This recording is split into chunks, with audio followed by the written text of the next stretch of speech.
Good morning children. ఈరోజు మనం senior intermediate సంబంధించినటువంటి అప్లైడ్ జువాలజీ అంటే 8th యూనిట్లో పౌల్ట్రీ మేనేజ్మెంట్, అలాగే apiculture management and fisheries management గురించి తెలుసుకుందాం. తెలుగులో డైరీ ఫార్మ్ పౌల్ట్రీ నిర్వహణ, కోళ్ళ పెంపకం దానికి సంబంధించిన అంశాలు, అలాగే తేనెటీగల పెంపకం దానికి సంబంధించిన ఆర్థిక ప్రాముఖ్యత, అలాగే చేపల పెంపకం దానికి సంబంధించిన ఆరోగ్య ప్రాముఖ్యత ఆర్థిక ప్రాముఖ్యత గురించి మనం నేర్చుకోవడం జరుగుతుంది. కాబట్టి ఇప్పుడు సీనియర్ ఇంటర్మీడియట్లో దీనికి సంబంధించిన అంశాలు చూసుకుంటే మనకి 8th యూనిట్ అని చెప్పుకున్నాం. 8th యూనిట్ది అనువర్తిత జీవశాస్త్రం లేదా అప్లైడ్ బయాలజీ అంటాం. అదే ఇక్కడ మనం నేర్చుకునే అవసరం పౌల్ట్రీ. ఫస్ట్ మనం నేర్చుకునే అంశాల్లో ఫస్ట్ పాయింట్ చూసుకుంటే పౌల్ట్రీ మేనేజ్మెంట్, తర్వాత ఎపికల్చర్, తర్వాత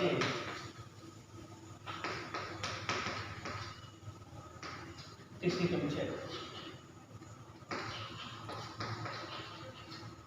చేపల పెంపకం,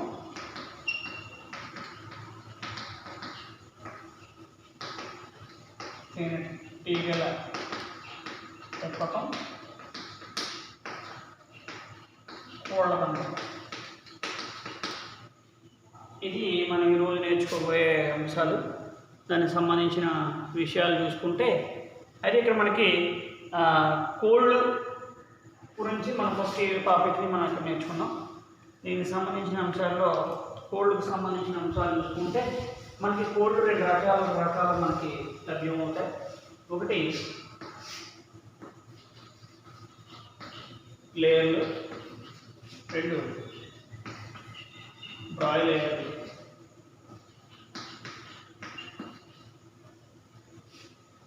కేవలం గుడ్ల కోసమే పెంచే వాటిని లేయర్లని, కేవలం మాంసం కోసం పెంచే వాటిని బ్రాయిలర్లని చెప్పడం జరుగుతుంది. కాబట్టి ఇక్కడ మనకి కోళ్ళు, ఇది మన పౌల్ట్రీ మేనేజ్మెంట్. లేయర్స్ అంటే కేవలం గుడ్ల కోసం పెంచే వాటిని మనకి ఇక్కడ 2 మార్క్స్ చూసినట్టు లేయర్లు బ్రాయిలర్ గురించి నిర్వచించండి అంటారు. కేవలం గుడ్ల కోసం మాత్రమే పెంచే వాటిని లేయర్స్ అని, అంటే బాయిలర్లు అంటే కేవలం మాంసం కోసం పెంచే వాటిని బాయిలర్. అయితే ఇక్కడ ఈ కోళ్ళు పెంపకంలో డిఫరెంట్ అనేవి బాతులు, ఈవు కోళ్ళు, నెమళ్ళు, పావురాలు, టర్కీ కోళ్ళు, ఇలా డిఫరెంట్ వాటిని మనకు పెంచడం జరిగింది. అయితే ఇక్కడ లేయర్స్ వచ్చేసరికి కేవలం గుడ్ల కోసం అనుకున్నాం, బాయిలర్స్ వచ్చేసరికి కేవలం మాంసం కోసం. ఇవి 8 వారాలలోపు ఇవి మనకి మాంసం కోసం బాయిలర్స్ని మనం పెంచడం జరుగుతుంది. మగ ఆడకోళ్ళు 2, మగ లేదా ఆడకోళ్ళను 2 ఆటలు పెంచుతారు. కాబట్టి ఈ కోళ్ళ పరిశ్రమ అనేది మనకి కుటీర పరిశ్రమ నుంచి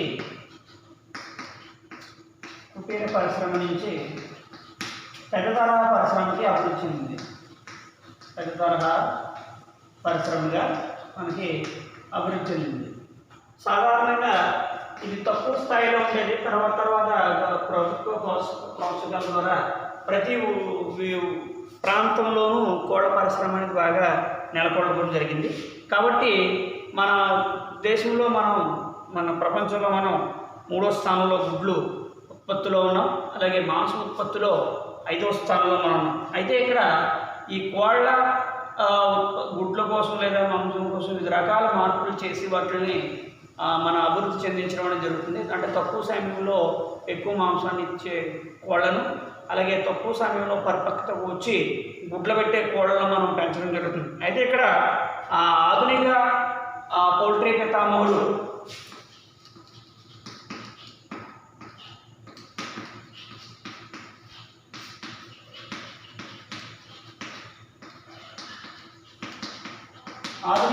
డాక్టర్ బివి రావు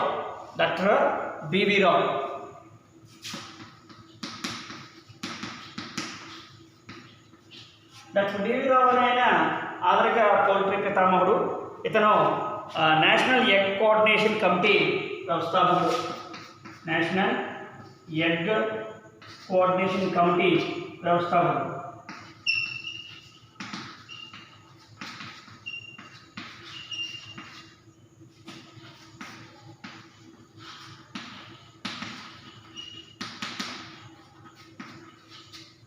కమిటీ వ్యవస్థాపకుడు. అయితే ఇక్కడ దాన్నే పౌల్ట్రీ పితామహుడు ఇతన్నే అంటే పౌల్ట్రీ పితామహుడు లేదా నేషనల్ జాతీయ గుడ్డు వ్యవస్థాపక కమిటీ అధ్యక్షుడిగా లేదా వ్యవస్థాపకుడిగా మనం అధ్యక్షుడు అని చెప్పుకుంటాం. ఇతన్ని ఈ విధంగా మనం చెప్తాం. అయితే ఇక్కడ మనకి సాధారణ కోళ్ళతో పోల్చుకుంటే వాటిని మనం పల్లెటూరులో నాటుకోళ్ళని, అలాగే వాటిని కోళ్ళలో మాంసం కోసం పెంచేవాటిని బ్రాయిలర్లు, బొంత ఇలా డిఫరెంట్గా పెంచుకుంటాం. అదే గుడ్ల కోసం పెంచేవాటిని ఫారం కోళ్ళు అని చెప్తూ ఉంటారు. గుడ్లు అయిపోయిన పెట్టే స్టేజ్ దాని లైఫ్ స్పాన్ వాల్యూలో తక్కువ గుడ్లు పెడుతున్న సమయానికి వాటిని మళ్ళీ మాంసం కోసం చికెన్ షాపులకి పంపించడం జరిగింది. అయితే ఇక్కడ సంకరజాతి కోళ్ళు అంటే తక్కువ సమయం ఎక్కువ లక్షణాల అంటే మాంసాన్ని ఇచ్చే కోళ్ళు, గుడ్లు ఎక్కువ పెట్టే కోళ్ళు మనం సంకరజాతి కోళ్ళు అంటాం. వీటిని లేయర్స్ ఎక్కడెక్కడ మనకి వీటికి చిన్న చిన్న సంస్థలు ఉన్నాయి. అప్పుడు మనకి డాక్టర్ బివి రావు గారు నేషనల్ ఎగ్ కోఆర్డినేషన్ కమిటీ వ్యవస్థాపకులు ఎలాగయ్యారో వీళ్ళు భువనేశ్వర్, ముంబై లాంటి వాటిల్లో ఈ సంకరజాతి లేయర్ అంటే ముంబై, భువనేశ్వరి ఇలాంటి వాటిల్లో సంకరజాతి లేయర్లు అలాగే మాంసం బ్రాయిలర్లకు సంబంధించినటువంటి క్షేత్రాలు ఏర్పాటు చేసి అక్కడ పరిశోధనలు జరిపి వాటిని కొత్త జాతి అంటే సంకరజాతుల్లో మాంసాన్ని తక్కువ సమయంలో ఎక్కువ మాంసాన్ని బాగా బలిష్టమైన కోళ్ళు తయారు చేయడం, అలాగే ఎక్కువ గుడ్లు ఉత్పత్తి చేసే వాటిని ఇవ్వడం చేయడం జరిగింది. దీన్ని ఇలా చేస్తే ఇక్కడ భారత పశు వైద్య సంస్థ ఐబిఐ అంటాం. అది ఇక్కడ బాయిలర్లకు కానీ లేయర్లకు కానీ వ్యాక్సినేషన్ ప్రాసెస్ అంటే బాయిలర్లు ఉత్పత్తి చేయడం అంటే మాంసం కోసం కోళ్ళను ఉత్పత్తి చేయడం, అలాగే గుడ్ల కోసం కోళ్ళను ఉత్పత్తి చేయడం, అలాగే వాటి యొక్క పరిరక్షణ, ఆరోగ్య రక్షణ, వాటిని వ్యాక్సినేషన్ ప్రాసెస్ ఇచ్చి వాటి యొక్క ఆరోగ్యాన్ని కాపాడడానికి కూడా మనకి ఐబిఆర్ఐ అంటే అజత్ నగర్లో ఉంది. ఇది భారతదేశ పశు వైద్య పరిశోధన సంస్థ అని చెప్పుకుంటాం. అయితే ఇక్కడ ఎలాంటి కోళ్ళను మనం ఎన్నుకోవాలి? మన కోల్డ్ ఫార్మ్స్లో చూస్తూ ఉంటాం. ఆల్రెడీ మన పల్లెటూరులో ఎక్కువగా ఈ మధ్య ప్రారంభించడం కూడా జరుగుతుంది. అదే ఎలాంటి వాటిని ఎంచుకోవాలి పౌల్ట్రీ మేనేజ్మెంట్ అంటే వ్యాధి బారిన పడినటువంటి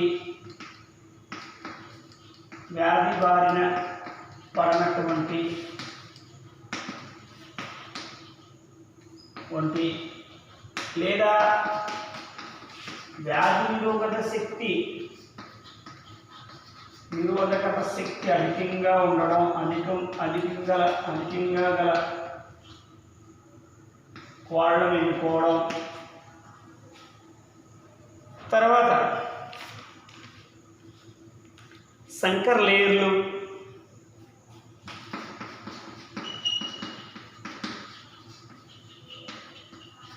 దీనికి BV300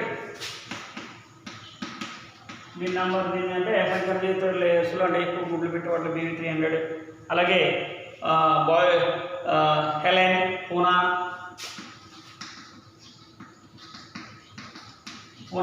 ఇలాంటి మొదలైన వాటిని మనం సంకర్ లేయర్గా చెప్పుకుంటాం. బ్రాయిలర్లో మనకి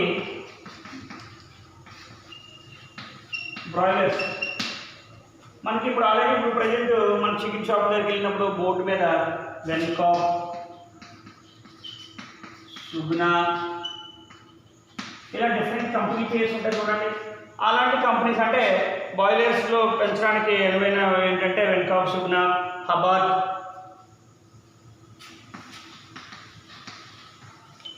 ఇలాంటి కంపెనీల నుంచి బాయిలర్స్ని మనకి తయారు చేయడం అనేది జరుగుతుంది. అయితే ఇక్కడికి ఇదంతా తయారు చేసినా సరే ఇక్కడికి మేత దానా మంచి పోషకాహారాలతో ఉన్నటువంటి పోషకాహారం ఇవ్వాలి. అంటే ఇవి బాగా బలిష్టంగా తయారాలంటే మంచి పోషకాహారం ఇవ్వాలి, మంచి గుడ్లు పెట్టాలంటే ఇవ్వాలి. అంటే కాబట్టి దానా మేతతో పాటు అదే దానా లేదా మేతతో పాటు నీరు శుభ్రమైన లేదా సురక్షితమైన మంచినీటి నీరుని వాటికి ఇవ్వాలి. తర్వాత బాయిలర్స్లో సురక్షితమైన నీరు ఇవ్వాలి. అలాగే స్టార్టర్ అండ్ ఫినిష్ ఇలాంటివన్నిటిని broiler mash, prelayer mash, brooder, ఇలా లేయర్స్కి బాయిలర్స్కి మధ్య brooder, grower mash, prelayer mash, అలాగే స్టార్టర్ ఫినిష్ మాస్ అంటే ఇలాంటివన్నిటిని స్టేజెస్ అంటే పిల్లల యొక్క layers stages, boiler stages, brooding stages నుంచి పెద్ద మాంసం కట్ అయ్యే వరకు, అదే బ్రూడింగ్ స్టేజ్ నుంచి ఎగ్స్ పెట్టే గుడ్లు పెట్టే వరకు వాటి స్టేజెస్లో ఉన్న వాటిని వ్యాక్సిన్ ఇస్తూ వాటిని సంరక్షిస్తూ మంచి పోషకాహారం ఇస్తూ వాటిని పెంచాలి. పెంచిన తర్వాత సురక్షితమైన మంచినీరు, సురక్షిత ఆహారం అన్నది వాటికి ఇవ్వాలి.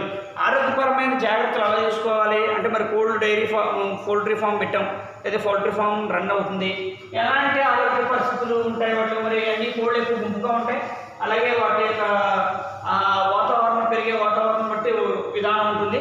కాబట్టి ఆరోగ్యపరమైన జాగ్రత్తలు అంటే వైరల్, బ్యాక్టీరియా,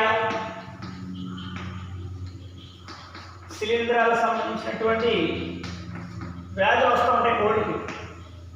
సో మనం ఆల్రెడీ చెప్పుకున్నాం వ్యాక్సినేషన్ ప్రాసెస్ అంటే టీకాలు ఇవ్వడం అనేది జరుగుతుంది. అంటే వ్యాక్సినేషన్ ఇవ్వాలి కాబట్టి వ్యాక్సినేషన్ అంటే టీకాలు అందించడం జరగాలి.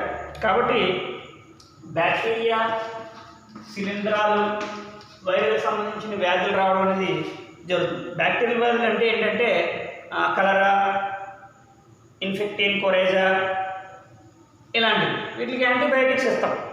శిలీంధ్రాలకు సంబంధించి చూసుకుంటే బ్రోడాట్స్, న్యూమోనియా, ఇప్లోటాకిస్, కోసిన్ ట్రస్ ఇలాంటివి అన్నమాట. తర్వాత ఇలా బ్యాక్టీరియా, శిలీంధ్రాలకు సంబంధించిన వ్యాధులు అనేవి రావడం అనేది జరుగుతుంది. కాబట్టి ఇక్కడ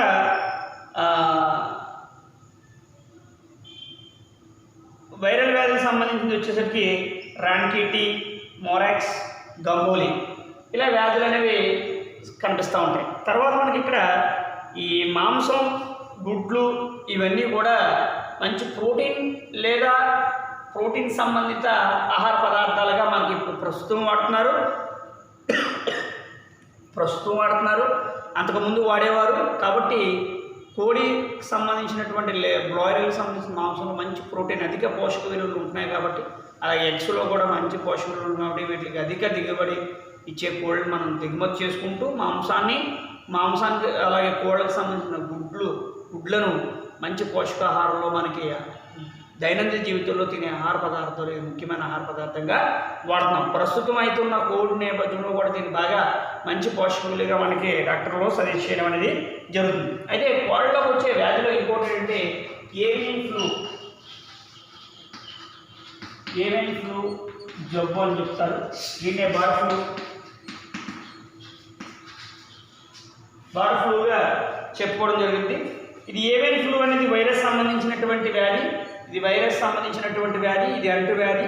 అలాగే ఒక కోళ్ళ నుంచి ఇంకో కోళ్ళకి వ్యాధి అంటుకోవడం జరుగుతుంది. అలాగే వీటి నుంచి కూడా మానవులకు అంటుకోవడం జరుగుతుంది. పాండమిక్ డిసీజ్గా మనం చెప్పుకుంటాం దీన్ని.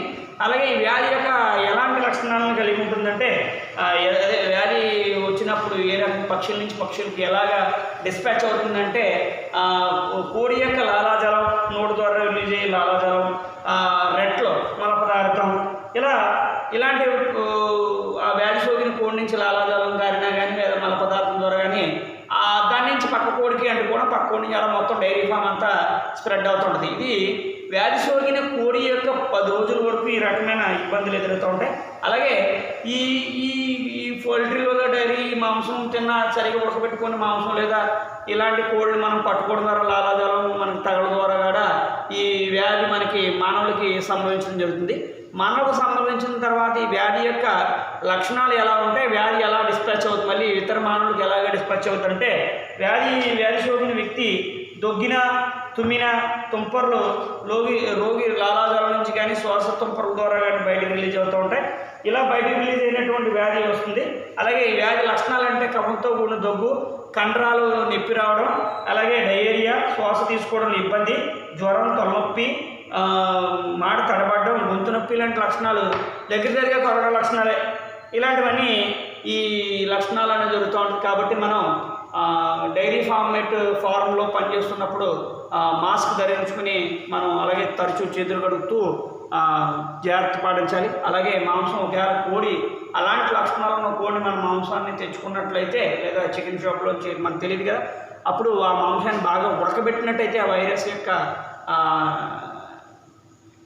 దాన్ని ఏమంటామంటే ప్రభావం తగ్గిపోయి దాని ద్వారా మనకి ఎటువంటి వ్యాధి రావడం అనేది జరగదు.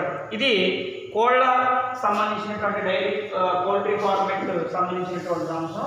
తర్వాత ఎపికల్చర్ అంటే తేనెటీగల యొక్క పెంపకాన్ని, తేనెటీగలను పెంచడాన్ని తేనెటీగల పెంపకం అని అంటాం. దాన్ని ఇంగ్లీష్లో ఎపికల్చర్ అని అంటాం. ఎపికల్చర్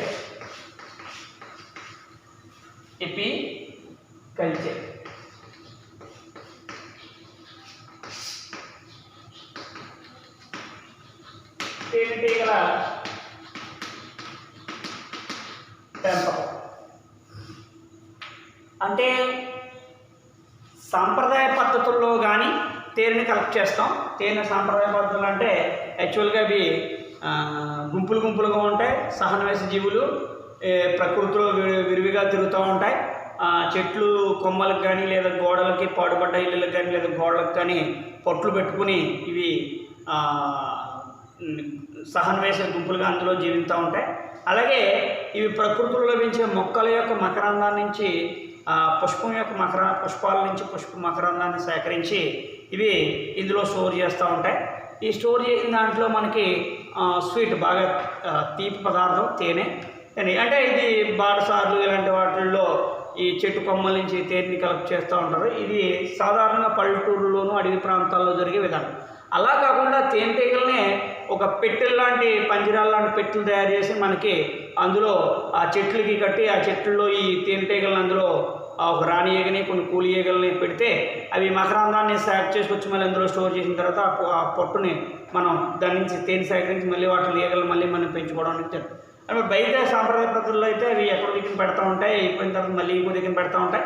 ఇది నార్మల్గా జరిగే ప్రాసెస్. అయితే కీటక ప్రపంచంలో ఆర్ద్రోపోడాకి సంబంధించినటువంటి ఇది కీటక ప్రపంచంలో అత్యంత ఆర్థిక ప్రాముఖ్యత కలిగినటువంటి విధానం ఏదైనా ఉందంటే అది కేవలం తేనెటీగల ద్వారా వచ్చేది. లేదా మరి రెండవకి దానికి మనకి ప్రాముఖ్యత పట్టు పరిశ్రమ లేదా పట్టు పురుగుల ద్వారా ఉత్పత్తి అయ్యేది. అయితే ఇక్కడ ఈ తేనెటీగలని ఎలా ఉంటాయి, గుంపుగా లేదా సహాన్వేషం గుంపులుగా పరస్పరం సమాచారాన్ని అందిస్తూ శ్రమ విభజన అలాగే బహురూపకతకు ఈ ఉదాహరణ అన్నమాట. అంటే శ్రమను బాగా కట్ చేసి అవి తేనెని సేకరించి ఇక్కడ దాయడం స్టోర్ చేస్తూ ఉంటాయి. అయితే మనకు ఆల్రెడీ చెప్పుకోవడం తేనెటీగలు పెంచడాన్ని ఎపికల్చర్ లేదా తేనెటీగల పెంపకం అంటాం. అయితే తేనెటీగల్ని మనం గూళ్ళు రూపంలో మన చెట్లకి లేదా చిన్న వాటిల్లో ఇక్కడ పెంచుతూ ఉంటాం.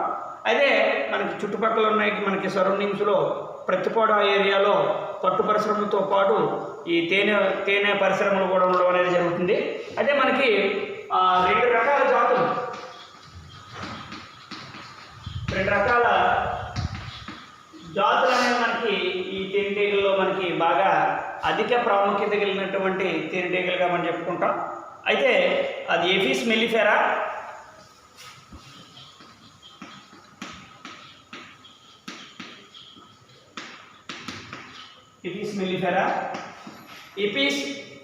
ఎపిస్ సైరనా ఇండికా,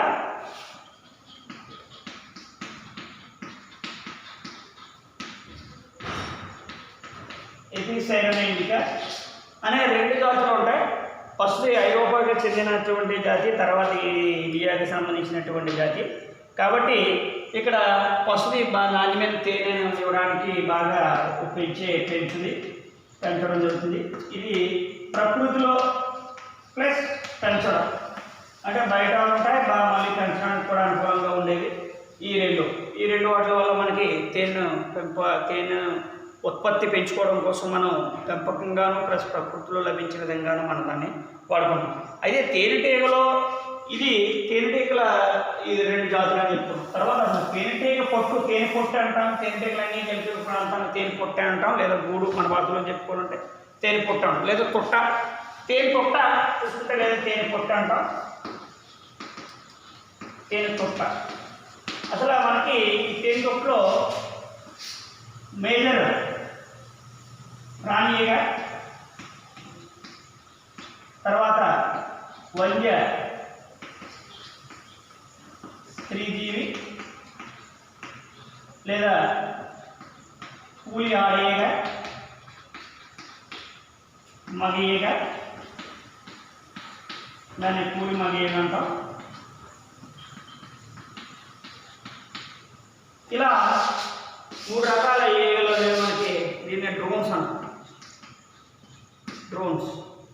అదే ఇక్కడ రాణిగ లేదా డ్రోన్ ఏకస్థితికి మగజేగ, కూలియగలు, వంజ స్త్రీజీవులు అని చెప్పుకుంటాం. అయితే ఇక్కడ రాణి ఒక్కటి మాత్రమే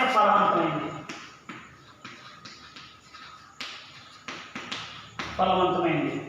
ఇది తేనె పొట్టుకి సంబంధించిన అంశాలలో చూసుకుంటే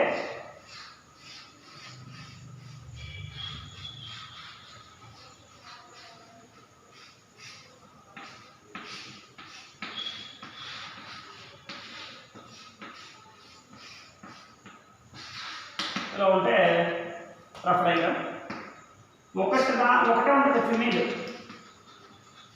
అది కూడా క్యూన్ రాణియే, ఓన్లీ 1. మిగతావి వాటి స్థానాన్ని బట్టి ఉంటాయి. అయితే ఇక్కడ ఫలవంతమైంది రాణియేగా, పుట్టకు ఒకటే మాత్రమే ఉంటుంది, బాగా పెద్దదే. తర్వాత గుడ్లు పెడుతుంది. అలాగే దీని యొక్క జీవితకాలం 5 సంవత్సరాల కాలం పడుతుంది. అలాగే రాయల్ జెల్లీ ఆహారం ఏం తీసుకుంటుందండి, రాయల్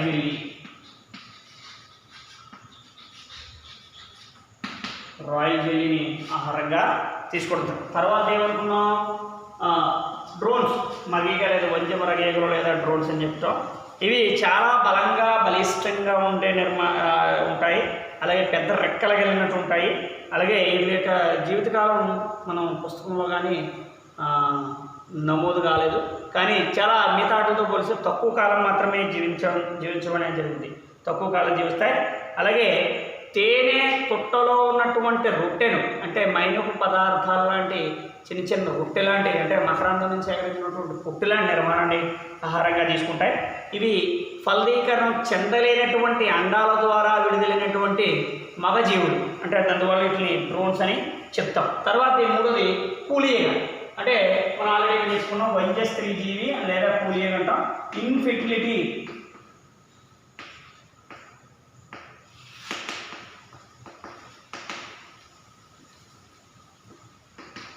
ఫలదీకరణం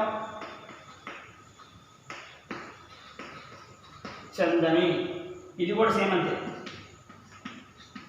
ఫలదీకరణం చెందని. కాబట్టి ఫలదీకరణం చెందలేనటువంటి అండాలను నుంచి ఏర్పడే జీవులను వంజ స్త్రీ జీవులు అంటాం. వీటి యొక్క జీవితకాలం 2 నుంచి 3 నెలలు ఉంటాయి. ఇవి గదులు, అంటే స్త్రీ జీవుల్లో ఈ స్త్రీ జీవులు చూసుకుంటే ఆ తేనెపొట్టు యొక్క ఈ గదులు నిర్మిస్తూ, గదులు ఏదైనా లీక్లు ఏర్పడితే వాటిని మైనింగ్తో కూర్చడం, అంటే రిపేరింగ్ అండ్ కన్స్ట్రక్షన్, అంటే గదుల్ని కట్టడం మరియు గదుల్లో ఏమైనా లోపాలు వస్తే దాన్ని తేనెతోటనే కన్స్ట్రక్షన్ చేయడం, మైనపు పగుళ్ళు ఏమైతే బీగ్లు, అంటే వాటి యొక్క పదార్థం గ్లూతో నిర్మించడం, దాన్ని ప్రోపోలిస్ అని అంటాం, ప్రోపోలిస్. తర్వాత ఈగలు ఎలాగా చేస్తారంటే మకరందం దొరికే ప్రదేశాన్ని ఐడెంటిఫై చేసి, మిగతా జీవులకి, మిగతా ఈగలకి చెప్పడం, దాన్ని బ్యాగిల్ డ్యాన్స్ అని అంటాం. దాన్ని తేనెటీగల రుచు అని చెప్తా. అంటే సూర్యునికి ఆ మకరందం దొరికే ప్రాంతానికి మధ్యలో ఇవి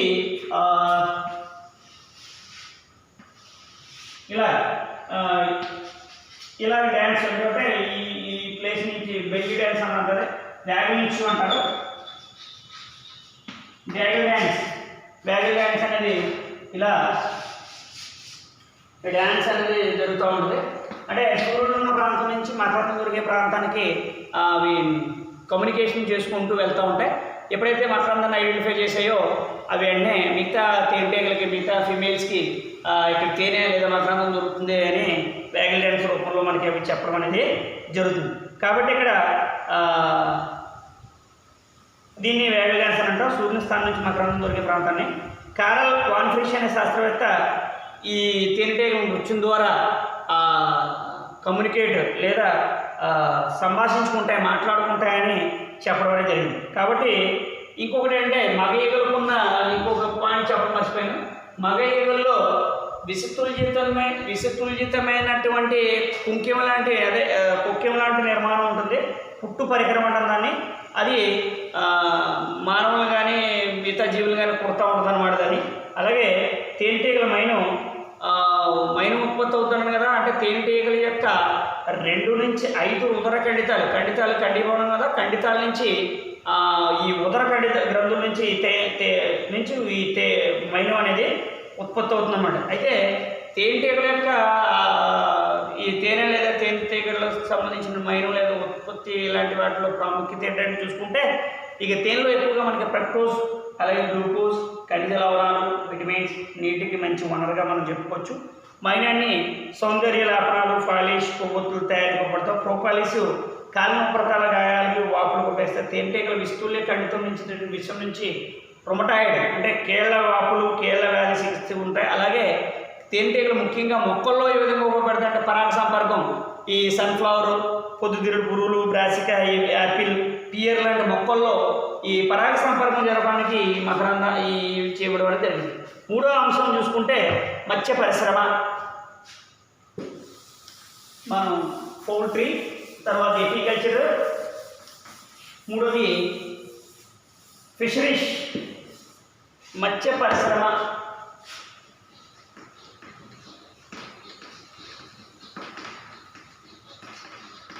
మత్స్య పరిశ్రమ అనే దాని గురించి 3వ టాపిక్ మనం నేర్చుకుంటాం. అయితే మత్స్య పరిశ్రమ అంటే చేపల్ని లేదా జలచర జీవుల్ని పెంచడాన్ని మత్స్య పరిశ్రమ అని అంటాం. ఇది న్యాచురల్గాను, ఆర్టిఫిషియల్గాను అంటే కృత్రిమ పద్ధతుల ద్వారా జరుగుతుంది, సహజ పద్ధతుల్లోనూ జరుగుతుంది. కాబట్టి చేపలు లేదా మానవుడికి ఆహారంగా ఉపయోగపడే ఏ అంశాలైనా సరే, దానికి సంబంధించి ఏ అంశాలైనా సరే మనకి మత్స్య పరిశ్రమలోకి వస్తాయి. చేపలు పట్టడం లేదా పెంచడం అనేది ఇక్కడ జరుగుతుంది అన్నమాట. పట్టడం లేదా పెంచడం. అయితే ఇక్కడ పట్టడం లేదా పెంచడంలో చూసుకుంటే 2 రకాలు. ఈ మత్స్య పరిశ్రమ అనేది 2 రకాలుగా వర్గీకరించడం జరిగింది. మత్స్య పరిశ్రమని 2 రకాలుగా వర్గీకరించడం జరిగింది. ఒకటి పట్టుకునే మత్స్య పరిశ్రమ. పట్టుకునే మత్స్య పరిశ్రమ. రెండోది పెంచుకునే మత్స్య పరిశ్రమ. పెంచుకునే మత్స్య పరిశ్రమ దాన్ని కల్చర్ ఫిషరీస్ అంటాం. సంవర్ధన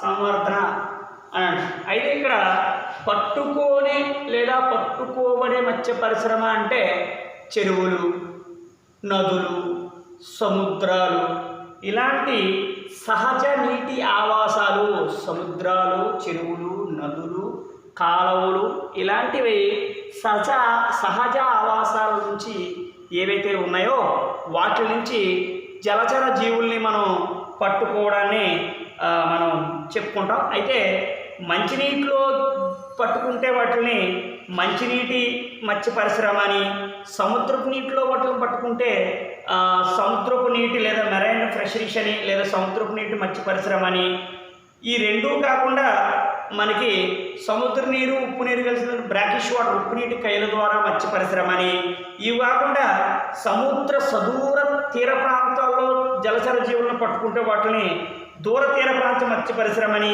తీర జల ప్రాంతాల్లో పట్టుకుంటే వాటిని తీర ప్రాంత జల మత్స్య పరిశ్రమ అని చెప్పుకుంటాం. అయితే ఇక్కడ నదీ ముఖ దూరం ద్వారా పట్టుకుంటే వాటిని భూప్రాంత మత్స్య పరిశ్రమ లేదా ఇన్లాండ్ ఫిషరీస్ అని మనం ఇందులో మళ్ళీ డిఫరెంట్ ఫిషరీస్ ఉండడం అనేది జరిగింది. అయితే రెండోది సంవర్ధన మత్స్య పరిశ్రమ లేదా పెంచుకునే మత్స్య పరిశ్రమ. ఇక్కడ రొయ్యలు, పీతలు, చేపలు, ఆల్చిప్పలు, ఆయిస్టర్స్, ముచ్చుపాలు చిప్పలు, షెల్ ఫిష్, ఇలాంటి చాలా రకాల అలంకరణ సంబంధించినటువంటి చేపలు, ఇలా ఆర్నమెంటల్ ఫిషెస్, ఇలా డిఫరెంట్ చేపలు లేదా జలచర జీవుల్ని మనం పెంచుకోవడం జరుగుతుంది. ఇలా ఎంపిక చేసిన స్థలాల్లో లేదా ఎంపిక చేసిన ప్రాంతంలో ఎంపిక చేయబడిన ఏదో ఒక రకమైన జాతి చేపలు లేదా జలచర జీవుల్ని పెంచడాన్ని సంవర్ధన మత్స్య పరిశ్రమ అని అంటారు. సంవర్ధన మత్స్య పరిశ్రమ అంటారు. ఇందులో నీటి కయ్యలు ఉంటాయి, ఉప్పు నీటిలో పెంచే ఉంటాయి, మంచినీటిలో పెంచే ఉంటాయి. మంచినీటిలో పెంచవచ్చు, ఉప్పు నీటిలో పెంచవచ్చు, నీటి కయ్యల్లో పెంచవచ్చు. ఇలా డిఫరెంట్ ఏరియా తీసుకునే ప్రాంతం లేదా తీసుకున్న స్పీసీస్ జాతిని బట్టి మనం అక్కడ పెంచుతాం. రొయ్యలు, పీతలు, ఆల్చిప్పలు, చేపలు ఇలా ఉంటాయి. అయితే ఇక్కడ కట్ల మృగాల, రోహు ఇవన్నీ భారతదేశంకు సంబంధించినటువంటి పెద్ద కార్ప్ చేపలు. తర్వాత గాస్ కార్ప్, సిల్వర్ కార్ప్ ఇవన్నీ విదేశాలకు సంబంధించినటువంటి కార్ప్ చేపలుగా మనం చెప్పుకుంటాం. అయితే చేపల్లో విత్తన శుద్ధి లేదా విత్తనాల అభివృద్ధి పరచడానికి ఏ రకమైన పద్ధతి అంటే హైపోపోజిషన్ అంటాం. దాన్నే కృత్రిమ ప్రజననం లేదా ప్రేరేపిత ప్రజననం అని చెప్పుకుంటాం. పీచు గ్రంథి నుంచి మనం ఈ పీచు గ్రంథి నుంచి సేకరిస్తాం. ఈ పీచు గ్రంథిని సేకరిస్తాం, స్పాన్ విడుదల చేయించడం, విత్తనాల ఉత్పత్తి, ఇవన్నీ కూడా పీచు గ్రంథిని సంగ్రహించి గొనడోట్రోపిక్ హార్మోన్ అనే ద్రావణం ద్వారా మనం లేదా బునఫ్రమ్ అనే హార్మోన్ నుంచి బంధు ప్రజల ద్వారా ఇంజెక్ట్ చేసి మనం విత్తనాలు సేకరించడం అనేది జరుగుతుంది. అయితే చేపల్లో ఏ రకమైన ఆర్థిక ప్రాముఖ్యత ఉంది, ఆహారంలో ఎలాంటి పోషక విలువలు ఉన్నాయనే అంశాలు చూసుకుంటే, ఆహారంగా మనకి చేపల నుంచి ఏ, డి అనే విటమిన్స్ అండ్ ప్రోటీన్స్, ఖనిజ లవణాలు, ఇలా వివిధ రకాల పోషక పదార్థాలు మనకు లభించడం అనేది జరుగుతుంది. Iodine, A and D, protein, ఇలాంటి ఖనిజ లవణాలు. అలాగే ఉపోత్పత్తుల్లో చూసుకుంటే అలాగే చూన, పీతలు లాంటివి దేశాలకు ఆహారంగా పంపించడం. ఉపోత్పత్తులు చూసుకుంటే సొర లేదా కాడ్ చేపల నుంచి వాటి యొక్క లివర్ కాలేయం నుంచి మనకి నూనె, liver oil, cod fish oil లేదా షార్క్ ఆయిల్ అని మనకి మార్కెట్లో దొరుకుతుంటాయి. నూనె, ఇలాంటి నూనె, A, D, omega three fatty acids ఇలాంటివి ఉండే వాటిని మనం ఇక్కడ సాల్మన్ ఫిష్ నుంచి కానీ, సొర లేదా కాడ్ చేపల నుంచి కానీ మనకి ఆయిల్ రూపంలో మనకి ఏ&డి3 ఫ్యాటీ యాసిడ్స్ రూపంలో మనకి లభ్యం అవడం అనేది ఉత్పత్తులు. అలాగే చేప గానం, స్క్వాడ్ చేపల నుంచి తయారు చేసినటువంటి ఎరువుని మనకి వాడడం అనేది. అలాగే ఇతర చేపల ఉత్పత్తులు చూసుకుంటే సాగ్రిన్, ఐసిన్, గ్లాసే ఇలాంటి వాటి నుంచి వైన్ శుభ్రపరచడానికి, వైన్ లాంటి ఆల్కహాల్ ప్రొడక్ట్స్ని శుభ్రపరచడానికి మనకి ఇక్కడ జరుగుతుంది. అయితే ఇక్కడ హరిత విప్లవం ఎలాగైతే మొదలైందో అంటే ఆహార పదార్థాల ఉత్పత్తి కోసం బంగాళదుంప పెంపకం లేదా ఆనియన్స్ ఇలాంటివి హరిత ప్రభావం అంటే హరిత విప్లవం అంటే పెరుగుతున్న జనాభాకి ఆహార పదార్థాల ఉత్పత్తి కోసం వివిధ రకాల ప్రయోగాలు ఎలా జరిగాయో పెరుగుతున్న జనాభా కోసం మాంసాహారం లేదా మాంసాన్ని ఉత్పత్తి చేయడం, చేపల పెంపకం కోసం ఇక్కడ ప్రయోగాలు చేసి ఇది ఒక రెండో విప్లవంగా మనకి ఇక్కడ చేయడం విప్లవం అనేది ఏర్పడింది. ఇలా చేపలు, జలచర జీవుల పెంపకం కోసం ఏర్పడే విప్లవాన్ని నీలి విప్లవంగా మనం చెప్పుకుంటాం. చేపలు మరియు చేపల అభివృద్ధి, చేపల సంబంధించి జలచర జీవుల అభివృద్ధి కోసం చేసే మరొకమైన విప్లవాన్నే నీలి విప్లవం అంటారు. కాబట్టి మనకి ఈ అప్లైడ్ జువాలజీలో లేదా అనువర్తిత జీవశాస్త్రంలో మనకి పౌల్ట్రీ, దానికి సంబంధించిన కోళ్ళు వచ్చే వ్యాధులు, కోళ్ళు ఆహార పదార్థాలు ప్రాముఖ్యత, అలాగే ఎపికల్చర్లో ఉండే ఏపీస్ మిలిఫెరా, ఏపీస్ ఐరన్, ఇండికా ఇలా 2 తేనెటీగలు, వాటి యొక్క పొట్టు సంబంధించినటువంటి తేనె ఉత్పత్తి, ఫ్రక్టోజ్, గ్లూకోజ్ లాంటి అంశాలన్నీ కూడా అందులో చేపలు చెప్తారు. మత్స్య పరిశ్రమలో ఇలాగే డిఫరెంట్ కార్ప్ చేపలు, ఇండియన్ మేజర్ కార్ప్ చేపలు అంటే ఈ కొలను ఆవరణ వ్యవస్థ, సముద్ర ఆవరణ వ్యవస్థ, అలాగే నది ఆవరణ వ్యవస్థ ఇలాంటి ప్రాంతాల్లో మనకి చేపలు లభ్యం అవ్వడం, ఇలాంటి అన్నింటి గురించి మనం ఈ పాఠ్యాంశంలో మనం నేర్చుకోవడం అనేది జరిగింది. Thank you.